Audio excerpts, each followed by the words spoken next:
బర్రెలు తినేటోడు పోయి గొర్రెలు తినేటోడు వచ్చిండు. ఎప్పుడైతే తెలంగాణను కేసీఆర్ కంప్లీట్ గా పీల్చి పిప్పి చేస్తే దాన్ని ఇంకా నమిలి కంకి కంకి కంకి కంప్లీట్ గా తెలంగాణ జీవాన్ని తీస్తాడు ఈ రోజు రేవంత్ రెడ్డి.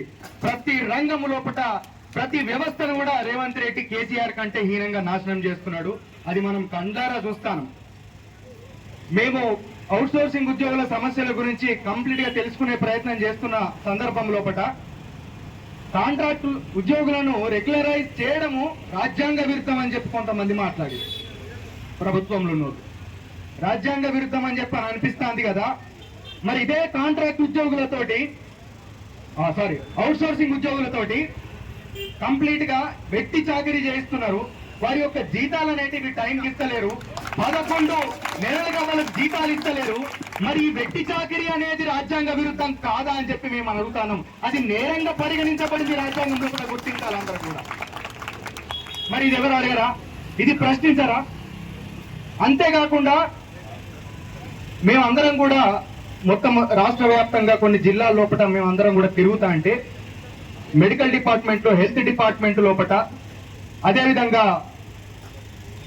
దాదాపు అంగన్వాడీ టీచర్ల దగ్గర నుంచి మొదలు పెడితే ఇక్కడి వరకు ప్రతి ఒక్కరు కూడా ఎంత దారుణమైనటువంటి స్థితి లోపల వాళ్ళు ఇబ్బందులు ఎదుర్కొంటున్నారో మేము కళ్ళారా చూసినాం.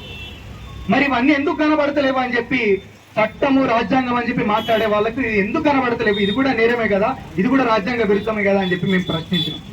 కానీ ఆన్సర్ రాదు.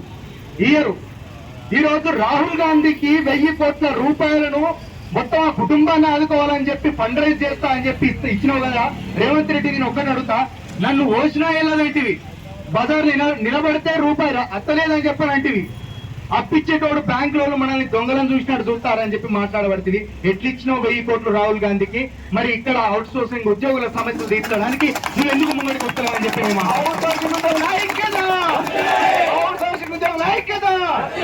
ఇట్లాంటి ప్రశ్నలు గాంధేయ మార్గంలో మనం పోదాం. వాస్తవమే, ఎంతవరకు పోతాం దానికి ఒక లిమిటేషన్ ఉంటుంది.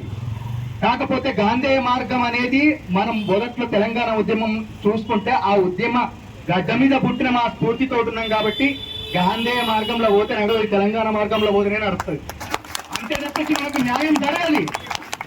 కుక్కను కదా నాపినట్టు, కుక్కను కదా ముద్ద అన్నట్టు మనం అబ్బా పెట్టవా, అబ్బా ఇయ్యవా, అబ్బా నీ బాధ్యత అంటే ఇంటరా పాలకులు ఇంటరా, కేసీఆర్ ఇంటడా, రేవంత్ రెడ్డి ఇంటడా? వీళ్ళు విన్నారు. వీళ్ళకి చెప్పే తీరుగానే చెప్పాలి, ఉద్యమమే చేయాలి మనం తప్పించి మనం గాంధేయ మార్గంలో పోతే నడవదని చెప్పి ఈ సందర్భంగా తెలియజేసుకుంటున్నా. ఖచ్చితంగా మనం ఉద్యమం చేయాల్సిందే.